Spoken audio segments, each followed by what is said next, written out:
Good morning. Thank you for coming out so early. I really appreciate it. I know it's still coffee time. This is my talk, Things I Believe Now That I'm Old. My name is Ross Tuck. I am a coder, speaker, etc. You can find me on Twitter as Ross Tuck. I like books, hats, long romantic walks on the beach. But with a title like Things I Believe Now That I'm Old, you probably want to know, so how old are you anyways? To which I'm pleased to announce that I've reached the ripe old age of 29. Okay, so the title is very much tongue-in-cheek. Though in my defense, I've actually been in this industry since I was 15. So, 14 years of experience. It's not enough to be a gray beard, but it's not nothing. You know? So, the main thing I've noticed about being 29 is that you're almost 30. And the main thing I've noticed about being 30 is that it's not about how many birthdays you've had, it's about how many you've got left, which is kind of scary. So with that in mind, I'd like to tell you a story about my last birthday. So I was at home cooking dinner, and my girlfriend came in, and she said, "Honey, I love you." I said, "Aw, that's sweet. I love you." She says, "What do you want for your birthday this year?" I was like, "What?" She goes, "I love you, but you are really hard to shop for. Just tell me what it is you want this year, and I'll get you that." I was like, "I don't know." I was chopping vegetables at the time. I said, "I could use a new chef's knife. That's something I would actually use day to day." She's like, "Okay, fine, you're getting that."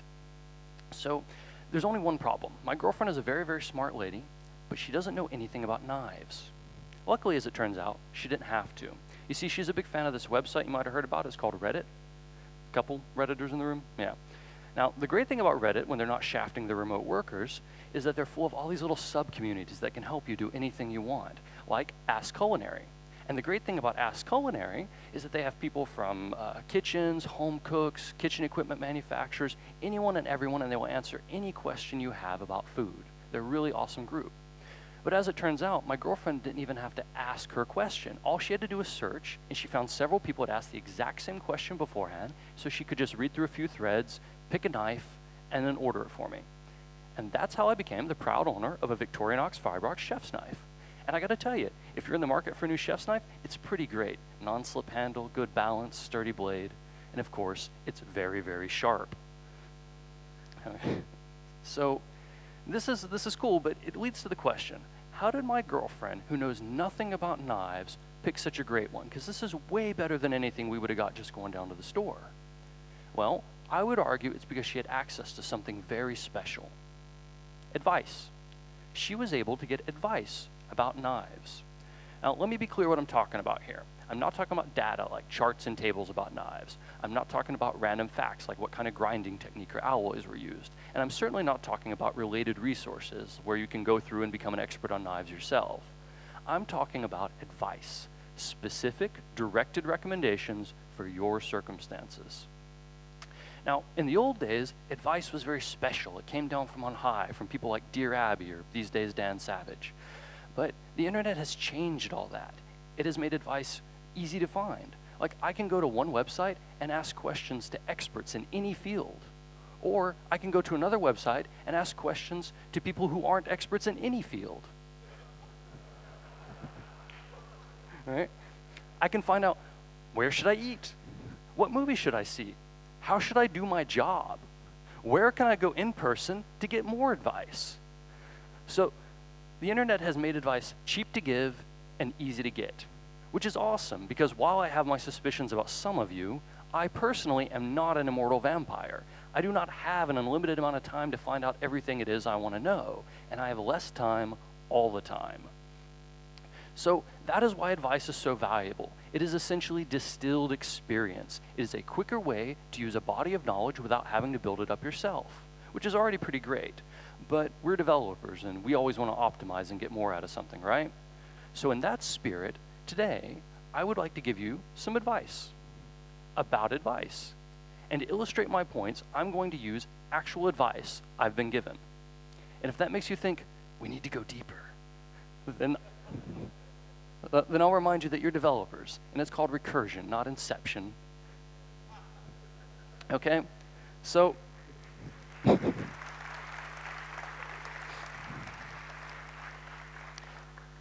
I'm going to highlight 7 steps to use whenever someone gives you a piece of advice.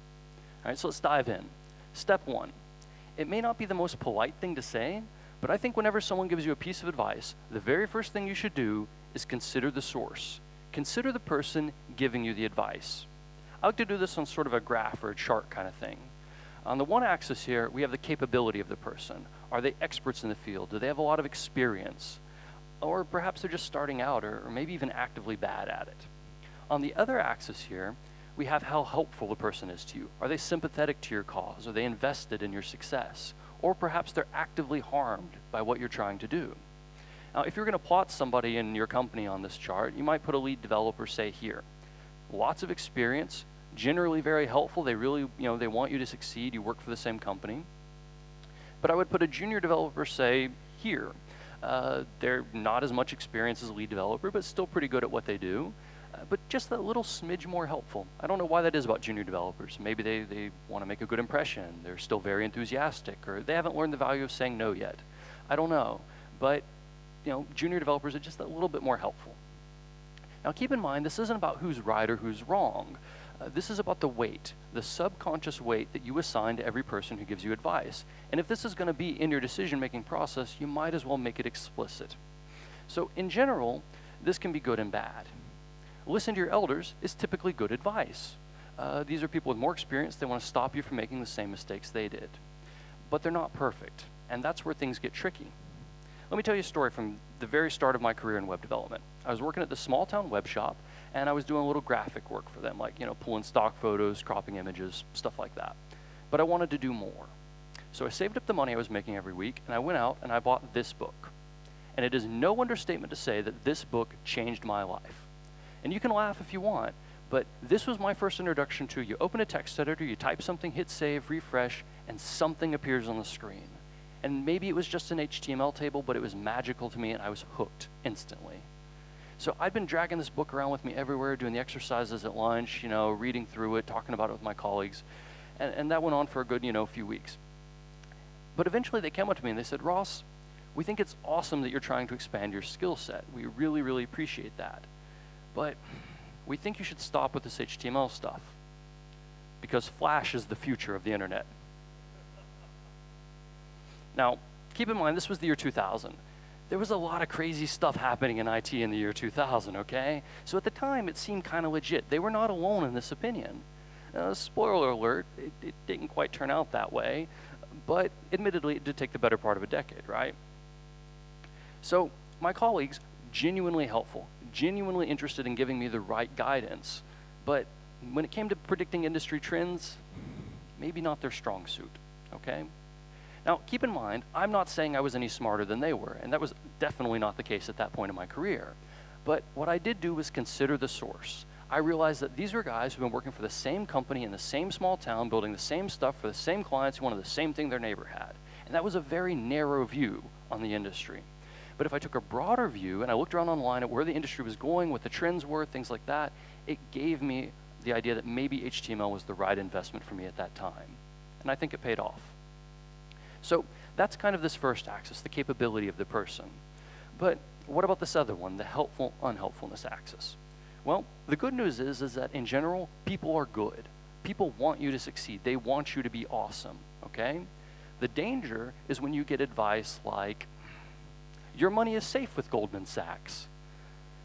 Right? This is often given to you by people who are experts in their field. They rank very highly on the previous axis, but their interests are not your interests, and you would do well to keep that in mind when dealing with them.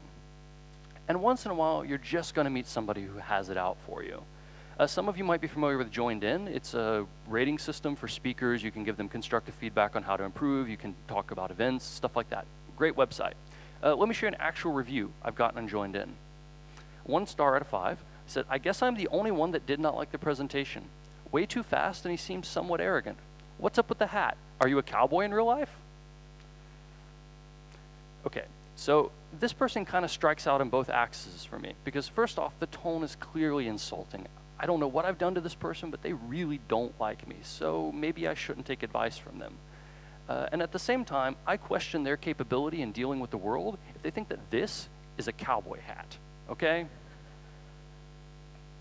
A good friend of mine, somebody I really, really respect, he once told me, he said, you should be, he was really drunk at the time, he said, you should be more of a shark. I was like, what?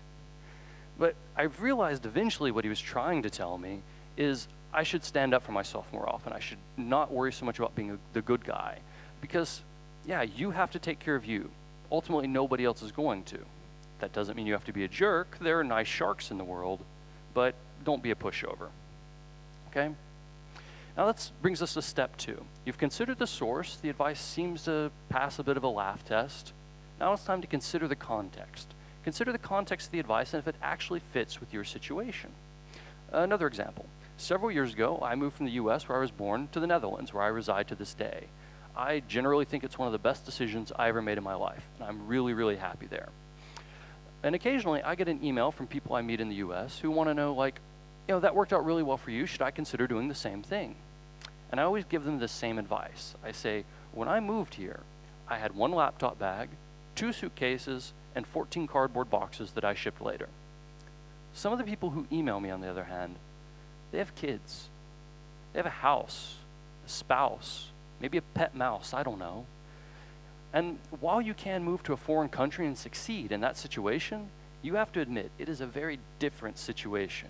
And what worked for me might not work for you. But that's a pretty extreme example. Let's talk about something a little bit more everyday. What about when you're at work and your boss, your project manager, comes in and he says, hey, we've got this bug on live. I know it's 4 o'clock, but we promised the guys it'd be done today. Just hack it up. Just get it done. I don't care how. Now, this might not make me many friends at a technical conference, but sometimes it's the right thing to do. Yes, if you have an issue in production, you should write a regression test. You should refactor if necessary. You should find out how it got through QA in the first place. You should rethink your strategies for finding bugs. But in the meantime, your server's on fire and somebody's got to put that sucker out, okay? So this is really, really important to know. Context is important, and I think our industry is beginning to realize that. Maybe in the old days we weren't interested, or our bosses didn't deign to share it with us, but I would argue that the rise of things like BDD is because they are all about gathering context. And I would argue that many of the critiques leveled against older practices like design patterns are because they're often applied without context, not because they're inherently bad. It all comes down to that old chestnut, right tool for the right job? I mean, which of these is the better choice for chopping vegetables? My shiny new chef's knife or a chainsaw? Now keep in mind the question is not which one is more awesome, because we clearly know the answer to that. But if we're objective about the matter, we can admit that the knife is the better option here. It's what it was designed to do. At the same time, we should realize that the chainsaw is not inherently bad just because it's being misused. Don't run around on Hacker News and be like, chainsaws are an anti-pattern, never use a chainsaw. Because I'm telling you, I'm speaking from experience, when a hurricane drops a tree on your house, or the dead rise from their graves, that chainsaw is going to start looking pretty sweet right about now. It's all a matter of context. Okay? So that brings us to step 3, which is going to be one of the most difficult steps in the entire process. You've considered the source, you've considered the context, now you have to be open to the advice. All right? Consider the chainsaws of the field. If we were to go up to this guy and talk to him, we say, but hey, you seem to be having some trouble here. Maybe you should consider this new chef's knife thing. It's pretty cool. 9 times out of 10, this guy is going to be like, chef's knife? I read about that on Reddit. It's a fad. I'm not going to invest my time in learning about that. Besides, my vegetables are chopped. What's the problem? Right? He thinks he already has an answer about how he's supposed to chop vegetables, and it works for him. To him, the question is, how do I chop vegetables? Not, how do I chop vegetables better? All right? It's 2 different things. And that's dangerous. My mother always told me, you're never going to learn anything with your mouth open. And that might seem sort of hypocritical from a man on stage with a microphone, but it's a metaphor, okay? She's saying, you know, if you feel like you already have an answer, you're never going to pick up anything new. But this is something that we have to learn the hard way, usually, which is why I'm going to share with you now the single most humiliating story of my entire career. Many moons ago, I applied for a job at a really big tech company. It was just huge. Like, if I said the name, everyone here would know it, techie or non-techie alike. And I was really nervous about it. I didn't think I could get in, but my friends and family were encouraging me. They said, you can do this. I was like, all right, I'm going to go. So I made it past the phone screen. I went in for an in-person interview. And they put me in a room with a senior programmer. And we immediately hit the whiteboard. And it became clear right away that I was in over my head. Because he starts off with questions like, let's assume that I have 7 data centers distributed across the globe, and one of them catches fire, and there's a civil war in this other country. We need to replicate the data in this fashion. I was like, I have no idea what you're saying. He's like, okay, not an admin ops guy. That's cool. Let's do a software question. Let's assume that I have 1 billion elements in an array, and we need to do this and this and this and this with them, and we need to make sure it's an O in time, and it needs to be distributed across this many things, map reduce, blah, blah, blah. I will draw on this board with a crayon. He's like, okay. Let's tackle this from the other end. Do you know what a factory pattern is? Okay, and that last one really, really gave him pause. He was like, wait a minute. Have you ever heard of this book, Gang of Four Design Patterns? I was like, sorry, I'm mostly self-taught. No one's ever mentioned it to me. He's like, what about Pragmatic Programmer? Ever read this? I was like, nah. And I had a pencil and paper with me, so I started like jotting down the titles of these books. And he saw I was doing that, so he listed like 4 or 5 more, and I kept writing them down. And he goes, okay, here's what you need to do. Read these books and have a nice day. All right. I didn't walk in there feeling 10 feet tall. But man, when I left, I felt tiny. I was crushed, okay? Let's not sugarcoat this. I went for a job interview, and I left with a reading list. It doesn't get more painful than that. But here's the funny thing. I did start reading the books on that list. And I didn't understand them at first, but I kept reading, and I kept going back to them. I'm still reading some of them to this day, and I keep getting better. In fact, I got a lot better, all right? And this turned out to be a pivotal moment for me in my career, because this is when I stopped thinking of myself as a hacker who was trying to sell stuff to put food on the table, to when I started thinking about myself as an engineer who had problems to solve. And I'd love to have that same interview again today, because I'm pretty sure that this time around, I would get the job. But mostly, I would just want to say thanks to that guy and maybe offer some advice about interpersonal communication skills. But mostly, I would want to say thanks. Even this guy who hates my guts for some reason, has something to teach me. Too fast. I do talk too fast when I present, and I should work on that. What's up with the hat? Somewhat arrogant. I don't know. I don't feel arrogant, but maybe I come across that way. And if I do, I need to ask myself hard questions about, what's more important to me? The way I present myself or the message that I'm trying to bring?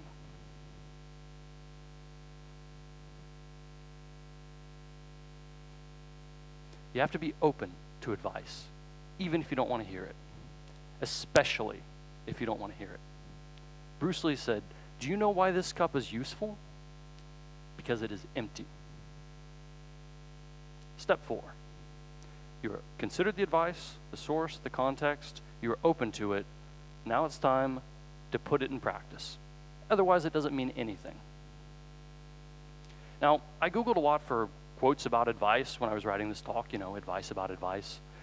This is the one that showed up more than any other. Advice is what we ask for when we already know the answer, but wish we didn't. And if you're honest with yourself, you have to admit this is probably true. All right, now if you'll excuse the profanity here, I didn't talk to the organizers, my grandmother has a saying about this too. She likes to say, "Shit or get off the pot." And my mother has her own version of this saying, which is, "Ross, don't be a chicken shit." I'm not putting them in the best light. They're really awesome people. We're just from the South. We have colorful expressions, okay? All right. Now, my grandmother's saying here is all about conquering indecision, which is something that holds us back. And my mother's is all about fear and getting past it. And these are the 2 main things you have to worry about. And to be honest, I don't really have any good advice for you in that. It's something I'm still working on too. I can tell you what I do, which is I ask myself, when I'm on my deathbed, like in the last 6 months of my life, am I going to regret not having done this? And that's not an easy question to ask yourself, but if you do it often enough, it becomes something of a habit. And it will never become easy, but it does get easier in time. And the reason it never becomes easy, though, is because of one of life's great truths, something we all have to learn sooner or later. Everything comes with a price. Some of you might recognize this man. This is Jiro Ono. He was the subject of a documentary, Jiro Dreams of Sushi, because he does. And he runs a small sushi restaurant in the basement of a subway station in Japan. Jiro is widely considered to be the greatest sushi chef in the world. His work is amazing. It's an excellent documentary. I highly recommend you watch it. He's over 80 years old and still practicing his craft every day and getting consistently better. All right? So Jiro is a master craftsman. He is the exact personification of that thing that we as engineers strive to perfect. This is Takashi. Takashi is Jiro's youngest son. He too has a sushi restaurant. It's an exact mirror of his father's, and he's featured in the documentary as well. And he talks about his days as a small child when he's like 3 or 4 years old, and his father was away at work a lot of time, and sometimes his dad would sleep in a little bit on Sunday before he went back to the restaurant for 7 days in a row. And Takashi says, as a small boy, he would come into the living room, and he would see his dad asleep there on the couch because he came in so late he didn't want to wake his family. And he says he would see his dad sleeping there on the couch, he would walk up close, and then he would turn and run screaming to his mother, "Mom, Mom, there's a strange man in the house."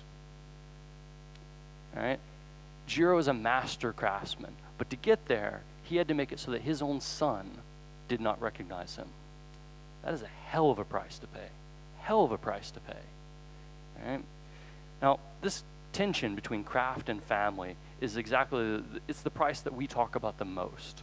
But there are other prices that we should talk about more often. I think one that's ignored often is, for example, the moral consequences of what we do. My mom always told me, you have to do what you think is right. This is important stuff. Nathaniel Bornstein, one of the creators of MIME, he has this quote that I love. He says, "No programmer would ever create a destroy Baghdad method. It would be unethical.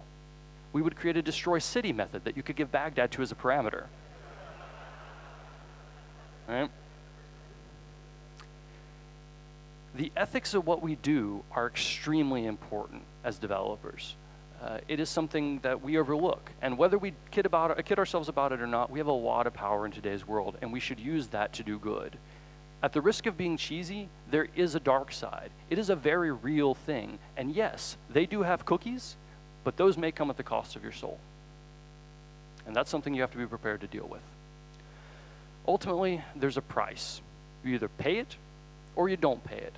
And both decisions are okay. Sometimes walking out on something is the bravest option. The important thing is that you choose which deals you're going to take, and that you don't just let these things happen to you. And whenever you get done using the advice, always remember to go back and say thank you to the people who offered it to you in the first place. Explain why you did or didn't take it. They may not agree with you, but I guarantee you they will respect you for it, and they'll be more likely to offer you advice you might need again in the future. Okay? So that brings us to step 5. You considered the advice, you put it into practice. Now some time has passed. All right? Give yourself a few weeks, maybe even a month or two. Then start to meditate on it. Meditate on the advice and how it worked out for you. Ask yourself the tough questions. Did it work as expected? Would you do it again? Did you get what you wanted? Are you happy? This is important stuff to ask yourself, because both humans and badgers alike have this bad habit of moving the goalposts, of trying to convince ourselves that we did what we intended to do even when we started out going in a different direction. We mostly do this through a process called cognitive dissonance, which is a term psychologists use to describe when you have 2 or more belief systems that kind of don't fit together exactly. They have gaps in between, and that's uncomfortable. The most common example of this, by which I mean the one on Wikipedia, is the Aesop's fable about the fox and the grapes. In the story, very simple, fox comes along, sees some grapes hanging above his head. He thinks, oh, those look tasty. I'll eat those. And he tries to reach them, but they're just out of his grasp. And he tries a couple different ways of getting them down, but nothing works. The grapes are just out of his reach. And eventually he just gets frustrated. He says, you know what? Those grapes are probably sour anyways. Screw it. And he walks out of there in a big huff, inexplicably dressed like a pimp. I don't know. So in this story, the fox has 2 competing belief systems. He says, I want the grapes, but I can't have the grapes. And the fact that you can't reconcile these beliefs causes him psychological distress, which is an uncomfortable feeling if you're not familiar with that. Right? Ultimately, something's got to give. But the only mutable factor here is the fox himself. He's already tried to reach the grapes. He can't change that situation. right? So all he can do is change his own mind. He can say, those grapes probably suck, probably sour in the first place, and this makes the whole thing bearable to him again. And if you're interested in words, this is actually where the expression sour grapes comes from. But that's cognitive dissonance in a nutshell. If I were going to be a little bit mean about it, I would say that it is lying to yourself so that you feel better. And that's dangerous because you have to remember where you started. If you don't know or you're not honest with yourself about where you're trying to go, then you'll never know if you're getting any closer. So this is important to accurately measure. The only trick I know, honestly, is maybe write down what it is you expect to get out of a decision before you make it, or talk to your spouse about it in depth, so that in a couple months' time, when you go back to meditate on the decision, you can be honest with yourself about, am I getting what I set out to get in the first place? Now, this is not a license to beat yourself up, though. Everybody says don't be too hard on yourself, and this is very, very true. I think it's important to have realistic expectations when you make goals. I'll give you another example. When I moved to the Netherlands, I had to learn how to ride a bike. Everybody rides a bike in the Netherlands, okay? But very few people ride a bike like Danny McAskill. If you're not familiar with this guy, I love his videos on YouTube. He's one of the world's greatest freestyle cyclists, and he's just amazing, okay? Here he is riding his bike across a cable in a junkyard. Here he is jumping his bike between two cars of a train. How cool is that? All right? I love watching him. Meanwhile, I'm happy to not be this guy. Right? And let's face it, that's a realistic expectation. I'm just trying to get from point A to point B without a concussion, and I mostly succeed. Okay? So this is tricky about how do we set these goals? How do we make them? My girlfriend turned me on to the idea of SMART goals, which are 5 attributes carefully designed to form the acronym SMART. Okay, this sounds super managery. It was originally published in a 1984 issue of Management Review from Harvard. That's how managery this is, but bear with me, all right? It says that a good goal is specific, all right? It's not a vague thing like, I want to be a better programmer. That's a terrible goal. How do you know when you've accomplished it? On the other hand, saying, I want to reread Martin Fowler's refactoring book. That's a good goal. You know when you're done with it, and it's very targeted. More importantly, it's measurable. You know how far into the goal you are. How do you know when you're a better programmer? You kind of don't, okay? So measurement is really important. It's key. As anybody with a Fitbit will tell you, if you can put something on a graph, it's easier to do. The goal is also attainable. It should push your limits, but it shouldn't be unreasonably outside of them. For example, the refactoring book is something I can accomplish right now. The art of computer programming, that's going to take a couple years. And to be honest, if I try now, I'm just going to walk away frustrated and probably unproductive. The goal should also be relevant to some higher purpose. For example, I would love to be a master chef. It will probably not teach me much about object-oriented design. And then finally, the goal must be time-bound. Set a deadline, not something to push yourself too hard, but just enough to give you that little push, make planning other goals possible. And in a nutshell, that's SMART. Now, the important thing here is to have continuous improvement. Right? I'm proposing essentially an agile for you approach. If I were to go out and work on a ROS 2.0 rewrite project, we know that like most big rewrites, it's going to fail.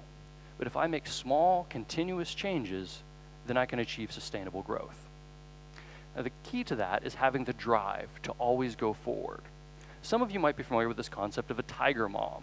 It's like a specific breed of mother that forced their children into being manufactured geniuses even when they don't want to be. Now, luckily, I don't have a tiger mom. My mom is way cooler and more mellow than I'll ever be, as all my friends tell me. But what I do have is a tiger best friend. My best friend's idea of advice is something like, you can do better. I'm like, at what? We're drinking beer. She's like, you can do better at life, everything. You can do better. Okay, that's a bit of a high standard, but she's not alone in this opinion. Some of you might have heard this guy's name, but it took me forever to track down a decent photo of him. This is Christopher Alexander. He was a building architect back in the 60s and 70s who published a series of ideas called a pattern language. And these were for building good and repeatable sort of towns and buildings and stuff. But they were the direct predecessors to things like the design pattern books I showed you, which are enormously influential in IT. And years later, he was writing a foreword to a book in which he was describing his relationship with his students. He describes one case in which a student walks up to him and she asks him to review a project that she's done and give his opinion on it. And so he takes a look at the project and he's like, yes, this is quite good. I like it. But is it as good as Chartreuse? Is it as good as this famous cathedral? And he says the student laughs at him. She laughs in his face. She says, no, of course not. That's not what I set out to do with this. And even if I wanted to, I'm not that good. And he writes about how this attitude, this not holding yourself to a high standard, frustrates him enormously. He says, that standard must be our standard. If you're going to be a builder, no other standard is worthwhile. That is what I expect of myself in my own buildings, and it is what I expect of my students. And then he goes on to say, gradually, I show the students that they have a right to ask this of themselves, and in fact, must ask this of themselves. Now, that might seem unachievable or even arrogant. I mean, who am I to compare myself with a man like Jiro, somebody who is paid enormously for his skill, someone with decades of experience? And you're right, it would be arrogant to compare yourself to Jiro. But I do not believe it is arrogant to compare your work to his. Not to make yourself feel better, but to understand what the difference is between the two, to understand what it is you can improve to approach that level of quality. In fact, I would go so far as to say it is a form of intellectual honesty to compare yourself not just to the person in the cubicle next to you, but to the biggest and baddest mofo there is. The danger of doing so is that you will become discouraged, and please don't let that happen. I would argue it's possible you're letting your self-worth be mixed up with the quality of your work, when really they're two different things. Try picturing yourself with a field where you're not so emotionally invested, like cycling. Do I consider myself a failure or an imposter because I can't do that? No, I just think, wow, that's amazing. And I'm not perfect, but this is the attitude I try to have when I look at other developers' work. That brings us to step 6. All right, you've put the advice into practice, you've meditated on it, you have a better understanding of it now. Now it's time to give it, to begin passing that advice on to someone else. Now some people say you should do this in the beginning. I always pass on good advice. It is the only thing to do with it, says Oscar Wilde. But I prefer the med student version. Watch one, do one, teach one. Because it underlines the idea you don't have to be a master in order to teach someone something. You just have to be one step further along on the path. Now, this is not a license to make divine pronouncements about how everything should be done just because you did it once.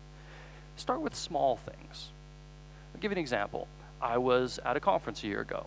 There was a young man who was about to do his first big conference talk the next day, and he was extremely nervous. So he was in the speaker's lounge asking the other speakers what they thought about this small section of his talk while I presented it. And I noticed he had this really, really bad habit of only focusing on the monitor and not paying any attention to the audience, which, as you can see, is extremely distracting. It makes it hard to connect with the speaker. And I called him on it. I said, I had the same problem too when I started out. You know, it's because when you rehearse, you only look at the monitor and your notes. But when you're talking, you need something to make eye contact with. You have to look past the monitor. So use a surrogate. I like to use a stuffed animal. I do my talk to stuffed animals that my girlfriend has. Man, I didn't think the other speakers would ever stop laughing at me. But, tell you what, next day, kid came up to me at the conference right before his talk and he said, hey Ross, I went home last night, I took some stuffed animals for my sister, and I did the talk to them. And I laughed at myself a lot, but I see what you mean. I think it helped me break the habit. Thank you. But don't tell anyone ever, okay? Now, I wish I could take credit for this awesome training technique, and that opens you up to the possibility of collecting more advice. Now, on a day-to-day basis, the easiest way of doing that is to add these things to your work environment. Things like code review, sprint retrospectives, 360 feedback, where you review people above and below you, internal workshops. These are wonderful tools for gathering advice from your colleagues, and they don't actually cost that much either. Right? The key rule for all of these is that you must make people feel safe. If they do not feel safe, they will not open up to you and speak their mind. Sometimes clients hire me in to lead teams, and when I do, I have one rule about code review. I say, you can say anything you want about my code in review. You can say it's bad, you can say it's the wrong pattern, you can say it was a waste of time to build. But the moment you make it personal about somebody, that's it. I don't want you on the team anymore. You must make people feel safe to speak their mind and also to not be unfairly criticized. And it's a fine line to walk. If none of these practices are a good fit for where you work, the only thing you can do is ask. Ask a lot. Ask everybody. Ask until you're blue in the face. Ask until they think you're seeing a psychologist for an inferiority complex. Keep asking. And don't be afraid to ask the dumb freaking questions, as Rowan Meerwood calls them, because somebody's got to. And sometimes by questioning your most basic assumptions, you will learn the most. The goal here, again, is continuous improvement. You always want to be making small changes, but you can only do that if you have small change requests. The important thing here is also that advice changes over time. And it's important to collect as much as you can because you never know what you're going to need. This is a really, really weird thing about advice. Like, everybody says you'll understand when you're older. I hated this when I was a kid. I mean, like, how condescending is that? You'll understand when you're older. All right? I'm like, I'm not stupid. You're here, you understand, explain it to me, and then we'll both understand. And it pains me to stand on stage before you and say this. It's true. There are some things you only understand when you're older, like your first heartbreak. Intellectually, you understand it before it happens, but nothing prepares you for it. And that's the weird thing about advice. It unlocks over time. In the beginning, you always think you understand what someone is trying to tell you. You don't, but you think you do. But it's often not until like decades later, under the shower, you're suddenly like, oh my God, that thing my 7th grade science teacher says, my God, it's full of stars. It explains everything. Right? We've all been there. So under these circumstances, there's only one reasonable thing to do here. Stockpile the crap out of it. Collect all the advice you can and remember it. People should be the mother lode, right? They should have a ton of advice that I can use. And so far, I found 5 in the last year. What I found really interesting about it is that 3 of them have told me the exact same thing independently. They've said, find a mentor. They told me that nothing they ever did in their entire career was more important than finding someone who would give them regular advice and feedback. That this was the most important thing they ever did. So take it for what you will. Now, I'm almost about out of time, but I just want to give you a quick recap of these steps. First off, when someone offers you a piece of advice, consider the source. Consider the person giving you the advice.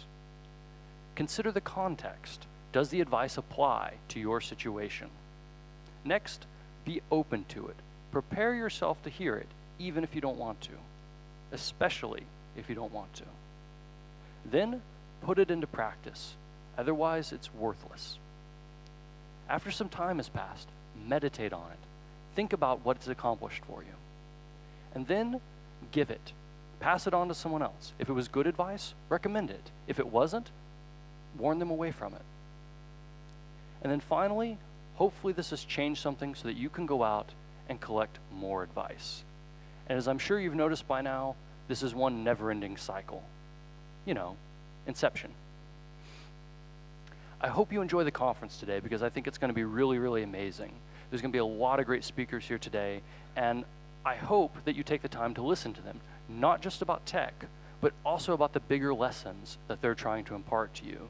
Stuff like how it's important to admit that you were wrong, that you need to talk about talking better, that you can reach more people than you think, that learning other ways is the key to mastering your own way, that just because it works doesn't mean it can't work better, that you can go big, that you should design for how users actually use, that good design aids that communication, that you should always be evolving, that you need to learn to work together and separately to achieve things, that everything can be coded, and that Redis is awesome, right? And I like to think that I'm trying to tell you to make your time count because you will never have enough of it. It's an honor to be here with this group of people to talk to you today, and I really hope you enjoy it. But if that's not enough for you, then just remember that because of your donations and our sponsors, there's an entire second day tomorrow. How cool is that? So thank you everybody for making that happen. All right?